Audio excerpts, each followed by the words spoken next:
High blood pressure. They call it the silent killer. It often comes with no warning signs, no pain, until suddenly, a stroke or a heart attack. This isn't just a distant threat, it's a reality for nearly half of all American adults whose blood pressure sits at or above 130/80. That number alone can double your stroke risk.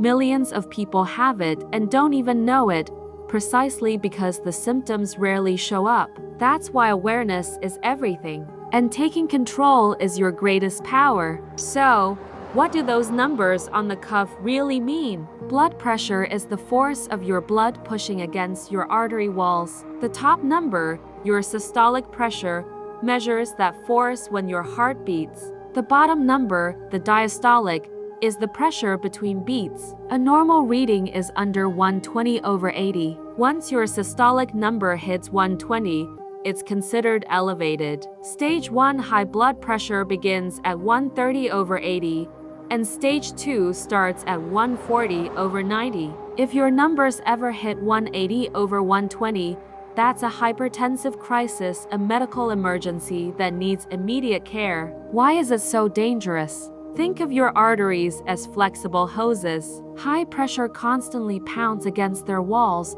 making them stiff, narrow, and damaged. This forces your heart to work much harder just to pump blood, which significantly raises your risk of a heart attack. At higher levels, it can increase your stroke risk fourfold. But the damage doesn't stop there. Over time, it can silently harm your kidneys, hurt your vision, and is now even linked to memory loss and dementia. The scariest part, you might feel totally fine. No headache, no dizziness, no clear warning signs. There are just the numbers, and that's why you have to measure them. Let's talk about smart monitoring. The first time you check, measure your blood pressure in both arms. A consistent difference of more than 10 to 15 points could signal a vascular issue that your doctor should know about. Always use a validated, automatic cuff that goes on your upper arm. Before you measure, sit quietly for 5 minutes. Try to take your reading at the same time each day for consistency. Keep your feet flat on the floor,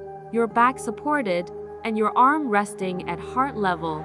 Also, avoid caffeine for at least 30 minutes beforehand. Tracking these numbers is your first line of defense. Now, did you know that some common medications can actually raise your blood pressure? Things like NSAIDs, which include ibuprofen, or decongestants with pseudoephedrine can have an effect. Certain antidepressants, hormonal contraceptives, and steroids can also push your numbers up. Even some herbal stimulants, energy drinks, and surprisingly, black licorice candy can be culprits. Be aware of what you're taking and talk to your doctor about alternatives if you're concerned. Sometimes, even with medication, blood pressure remains high. This is called resistant hypertension, and it happens when 3 different drugs aren't enough to bring the numbers down. Often, there's an underlying cause. It could be undiagnosed sleep apnea, a kidney problem, or even hidden salt in your diet. Interactions between different medications can also play a role. If you're looking for the fastest natural win,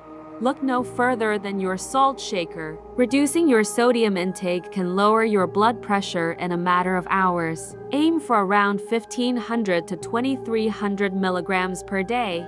The biggest sources of sodium aren't what you sprinkle on your food, but what's already hidden in packaged and processed meals. For a long-term solution, the most powerful tool is your diet. The DASH diet, which stands for Dietary Approaches to Stop Hypertension, has been shown to lower blood pressure as effectively as some medications. For even better results, combine it with a Mediterranean eating style. This means loading your plate with more vegetables, fruits, whole grains, beans, and legumes. Use olive oil and eat fatty fish like salmon. These foods are packed with potassium, magnesium, and calcium, which are essential for healthy blood pressure. Certain superfoods can give you an extra edge. Beets, for example, are amazing because they help your body produce nitric oxide, which relaxes your blood vessels. Leafy greens like spinach and kale have a similar effect. Berries are full of antioxidants that protect your blood vessels, and adding garlic to your meals may help reduce your systolic pressure. Of course, you have to move your body. Just 20 minutes of brisk walking every day can make a real difference in your systolic numbers. Add in strength training twice a week for even more benefits. And here's a surprise.